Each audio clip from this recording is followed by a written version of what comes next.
Nobody checked if you were okay. You became the one checking everyone else. If you were born between 1965 and 1972, most of your life has been quietly organized around that fact. You are the person people call when things go wrong. You are the person they assume is fine. That assumption was earned, or at least learned. You did not grow into that role by accident. There is a psychology behind it. It has roots in childhood, soundtracks from youth, and decades of quiet adaptation. This is not a blame story. It is a map, and maps help you find your way back to yourself. Childhood for your cohort looked different. A 2004 study described your group as unusually unsupervised, one of the least parented modern generations. Divorce rates rose when you were small. Both parents often worked. Neighborhood safety nets frayed. Systems that might have caught gaps were missing. So you caught yourself. You learned to patch things. You learned to make dinner, fix a lock, mediate a fight, or keep the lights on. You were perhaps 9 when you figured out that panicking changed nothing. That lesson was practical.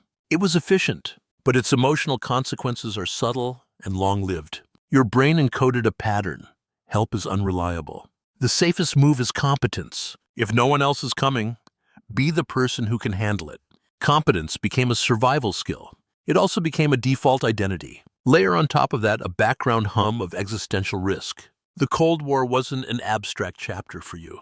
It was the sound of evening news and school drills. You sat under wooden desks and watched apocalypse scenarios play across the screen. Films and broadcasts dramatized sudden endings. You learned a different kind of contingency planning. If everything could be taken away at random, waiting for the perfect time felt foolish. Better to act now. Better to be prepared. That pragmatism looks like calm to others. It looked like apathy to some. They called you slackers when, in truth, you had taught yourself to prioritize practical action over emotional spectacle. You kept showing up. You did not make a production of your anxiety. You minimized it. You normalized it. Music became language. MTV changed how music existed. Artists spoke to you in raw, direct tones that felt like honest company. Grunge, punk, early hip-hop, they were not just sounds. They were communities. You didn't just play a record. You joined a tribe. That tribal feeling mattered. It gave identity where traditional institutions sometimes failed. Work life then demanded a new kind of learning. You entered the workforce before the internet rewired everything. You learned by watching. You copied competence and then iterated. Over 30 years, tools changed. You adapted, not out of hunger for technology, but because adapting is what you do. That adaptability is rare. It is also why you fill many leadership roles today. Statistically, your generation is overrepresented in leadership. You make up roughly 20% of adults, but hold nearly a third of leadership positions. There is a logic to this. Leadership often favors people who can shoulder responsibility without seeking constant reassurance. Your capacity to be steady under pressure made you the reliable choice. But every adaptation carries cost. The competence armor you wore protects you. It also hides pain. Studies now show Gen X experiences high rates of burnout. Recent reports place you at or near the top for chronic workplace overwhelm. Many of you carry childhood adversity that was never addressed.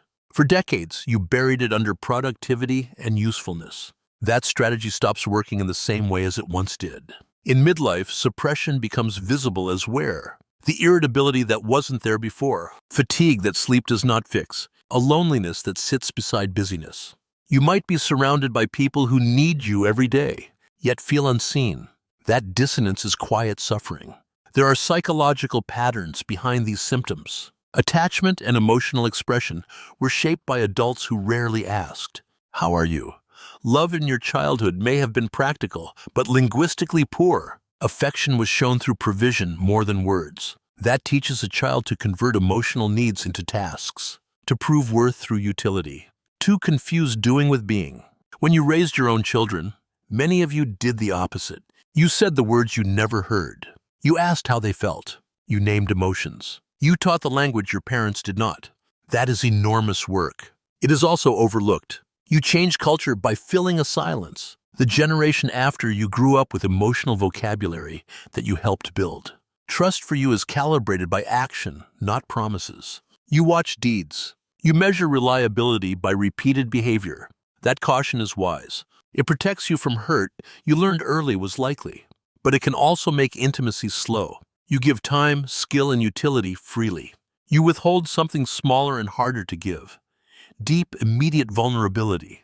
Your humor often carries your armor. Dry, deadpan, ironic, humor became a social tool. It deflected attention from inner turmoil. It also bonded you to others who recognized that same shield. Humor is both connection and camouflage. There are physical consequences too.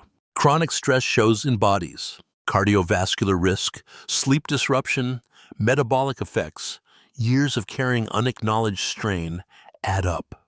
Burnout is not only an emotional state, it is a physiological pattern that needs attention. Understanding this does not require therapy to be valid, but therapy can help. Naming patterns shifts them. Saying out loud, "I was the one who had to hold it," changes how you relate to your needs. It creates permission to ask for help. It rewrites old scripts that said asking was weakness. There are practical ways to start. Notice the voice that says you must handle it alone. Give that voice a time limit. Practice asking small favors. Test the outcome. Watch how often people respond. Build a new muscle, letting others carry something. Rehearse saying what you feel simply. You can also learn to rest with intention, not as a luxury, but as maintenance. Leadership built on competence can also be remade into leadership that invites help. Showing vulnerability is not losing authority. It is showing more of what you already are. When you model asking for support, you teach those around you that competence and connection can coexist. There is a quiet honor to how your generation has held things together.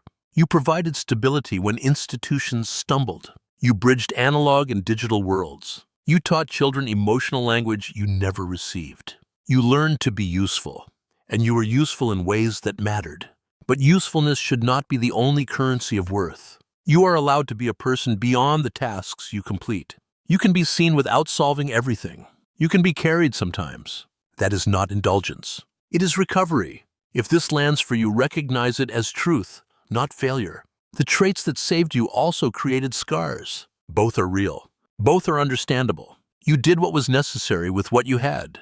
Listen to the parts of you that want gentleness now. Name the oldest thing you have been carrying. Give it a sentence. Tell someone small about it. That first sentence can be the first softening. You have carried so much, you do not have to carry the rest alone. If you were born between 1965 and 1972, drop your birth year and say the one thing you've carried the longest that you never talk about. This is not about confession.